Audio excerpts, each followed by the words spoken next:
ఒక స్త్రీ జీవితంలో అత్యంత మధురమైనటువంటి ఘట్టం ప్రెగ్నెన్సీ.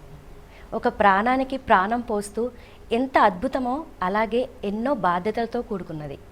అలాంటిది ఈ జనరేషన్లో హై రిస్క్ ప్రెగ్నెన్సీ అని చాలా వింటున్నాం.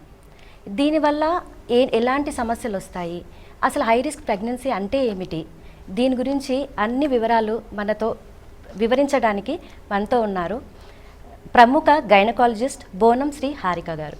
నమస్కారం డాక్టర్. నమస్తే అండి. మ్యామ్, హై రిస్క్ ప్రెగ్నెన్సీ అంటే ఏంటి, అది గుర్తించడం ఎలా? ప్రెగ్నెన్సీస్లో రెండు రకాలండి, ఒకటి లో రిస్క్, ఇంకొకటి హై రిస్క్. లో రిస్క్ అంటే ఎటువంటి ప్రాబ్లమ్స్ లేకుండా కరెక్ట్ ఏజ్లో ప్రెగ్నెన్సీ వస్తే దాన్ని మనం లో రిస్క్ అంటాం. హై రిస్క్ ప్రెగ్నెన్సీ అంటే ఫస్ట్ ఏజ్ గురించి అన్నాను కాబట్టి 35 దాటిన వాళ్ళని అడ్వాన్స్డ్ మెటర్నల్ ఏజ్ అంటాం. లేదా ఫస్ట్ ప్రెగ్నెన్సీ 35 తర్వాత వస్తే ఎల్డర్లీ ప్రైమరీ గ్రావిడా, అంటే కొంచెం పెద్ద ఏజ్లో ఫస్ట్ ప్రెగ్నెన్సీ వచ్చిందని, అది ఒక హై రిస్క్ ప్రెగ్నెన్సీ. ఇది కాకుండా బీపీ, షుగర్, వేరే థైరాయిడ్ ప్రాబ్లమ్స్, ఆస్తమా, ఇట్లా ఏదైనా major medical problems, connective tissue disorders అంటారు, SLE అంటారు, ఆటో ఇమ్యూన్ కండిషన్స్, ఇలాంటి మేజర్ మెడికల్ ప్రాబ్లమ్స్ ఉన్నా, లేదంటే ఎవరైతే ప్రెగ్నెన్సీలో అధిక బరువుతో ఉన్నారు, అంటే హైట్కి సంబంధించిన వెయిట్ BMI అన్న ద్వారా మనం క్యాలిక్యులేట్ చేస్తాం.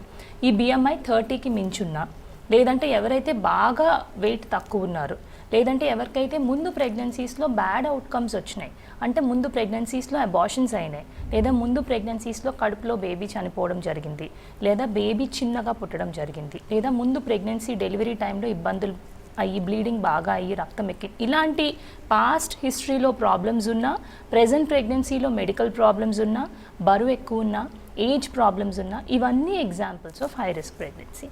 ఎవరికైతే ఇట్లా మెడికల్ ప్రాబ్లమ్స్ లేవు, లేదా ప్రీవియస్ ప్రెగ్నెన్సీలో బ్యాడ్ అవుట్కమ్స్ లేవు, అన్ని అవుట్కమ్స్ బాగున్నాయి, కరెక్ట్ ఏజ్ అంటే 21 నుంచి 35 మధ్యలో ఉంది, వీళ్ళందరికీ మనం లో రిస్క్ ప్రెగ్నెన్సీ అంటాం.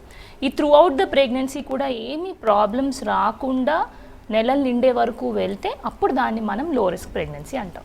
కొంతమందికి ముందు నుంచి రిస్క్ ఫ్యాక్టర్స్ ఉంటాయి, బీపీ ఉండడం, షుగర్ ఉండడం లాంటివి, లేదా ముందు ప్రెగ్నెన్సీలో ప్రాబ్లమ్స్ కొంతమందికి ప్రెగ్నెన్సీలో వస్తాయి, కొంతమందికి డెలివరీ టైంకి వస్తాయి. డెలివరీ వరకు ఏమీ ప్రాబ్లమ్స్ లేకుండా ఉంటే దాన్ని మనం లో రిస్క్ ప్రెగ్నెన్సీ అంటాం.